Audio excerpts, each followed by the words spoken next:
Hey there, this is Colin with Kingdom Culture Counseling, and today we are going to be looking at a concept that will help with anger, anxiety, and depression. Now, this is something Jesus was really good at, so we're going to take a look at that, open up the Bible a little bit, and let's dive in.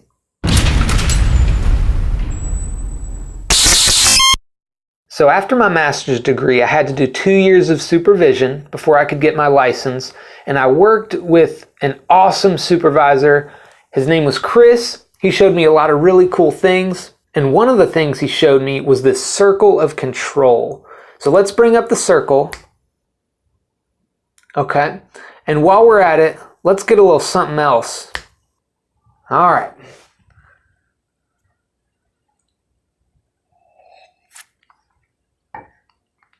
Okay, so let's keep going here. So the idea of this is that we get ourselves into trouble when we focus on the things outside of the circle instead of inside the circle.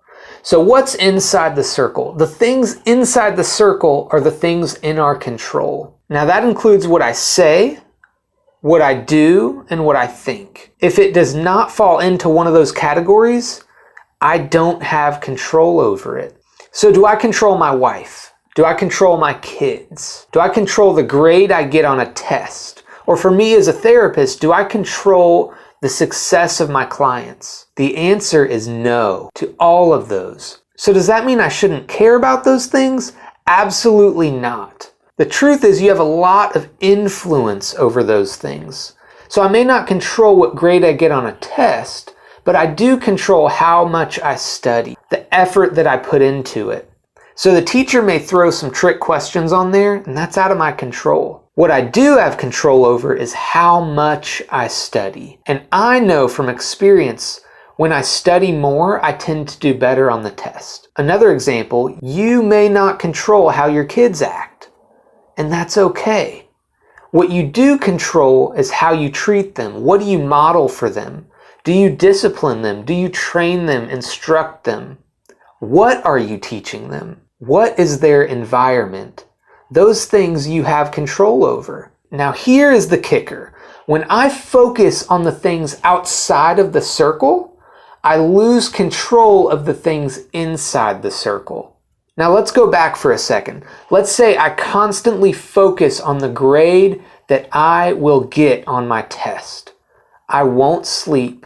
I will be anxious during the test, which will probably make my grade worse. Now going back to kids, if I am so focused on the way my son acts and I'm trying to control his every move and I'm focused on he's not behaving right now, I might get angry and then I might do something I regret. I might model something for him that actually makes things worse. I might be so stressed out that I can't be there for him and talk calmly to him and walk through things with him. Now, if I focus on the things inside the circle, things run a little smoother. If I focus on modeling something good for my kids, if I show them how to act, how to behave, how to forgive, how to let things go, how to build people up, how to focus on loving them instead of being angry all the time, they're probably going to behave better.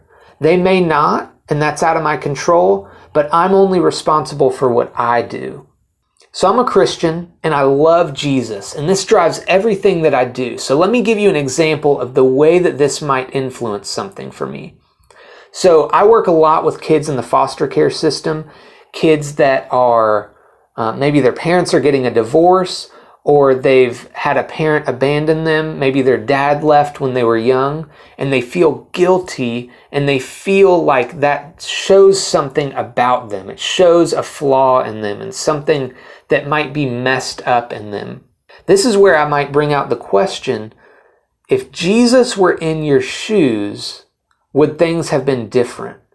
If Jesus were born to this family, would the dad have stayed with a 1-year-old Jesus versus a 1-year-old Micah or a 1-year-old Stephanie? So we're going to look at Jesus and some things that were falling apart around him that as a human he didn't have control over.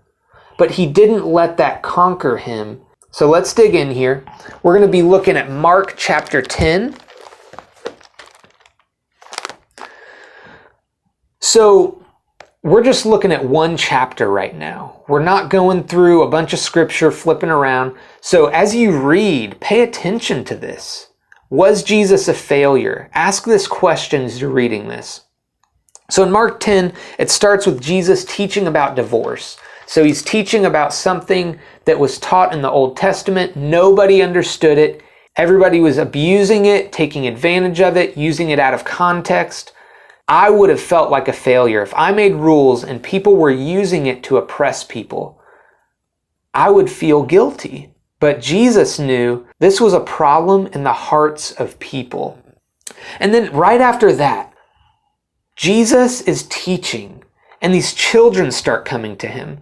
Parents are bringing their infants, their little kids, and the disciples are like, hold on. You guys need to get away. Jesus is going to hang with the important people right now.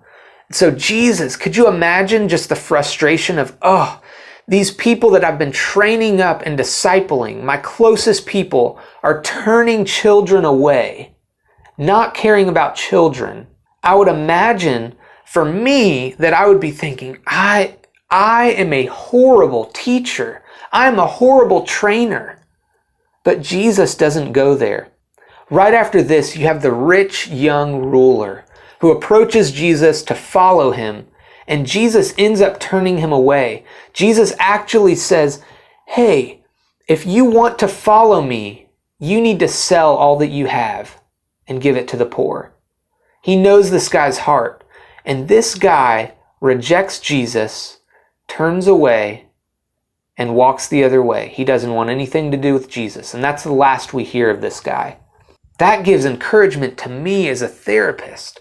I may say all the right things. I may do the right things, and someone may walk away because they're not ready yet. And that's okay.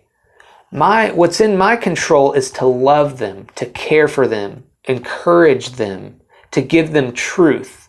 Now, what they do with it is in their control, not mine.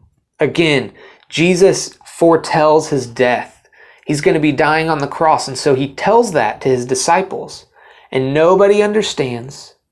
They don't know what's going on. They're just in their own world, and then they continue walking.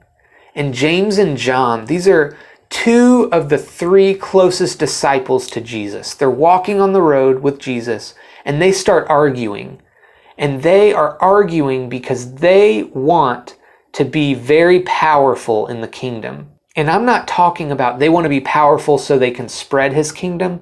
I'm talking about they want that power and recognition. They want to sit right next to Jesus in heaven. And Jesus, again, tells them something he's told them so many times before. Guys, don't you get it? The first will be last and the last will be first. Don't seek the places of prominence. Seek to be low so I can make you high. And Jesus is the one who's been teaching them all along. Let's say I went to go speak at a church and I said, you know what?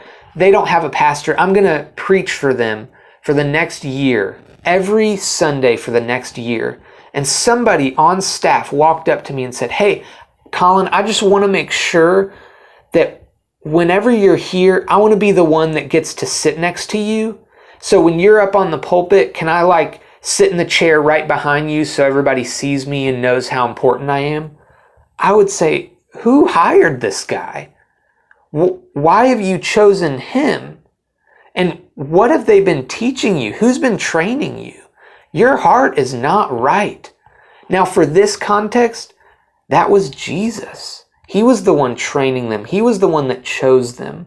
So there would probably be, for me, this sense of failure. But obviously, Jesus was perfect. So I need to step back and say, why am I feeling this way? Am I holding myself accountable for the things outside of my control? Now I need to be careful. Am I influencing this the right way? So again, these are times where Jesus was doing him.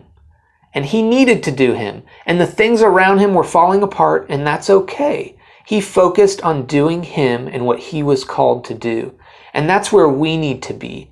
We need to stop focusing on the things outside of our control and focus on what is in our control, so that the things outside of our control can be influenced in the right way. Thank you for watching. My name is Colin with Kingdom Culture Counseling. Go ahead and subscribe. Click the notification button if you like this. Leave a comment. Give me some feedback. I will be seeing you next Monday.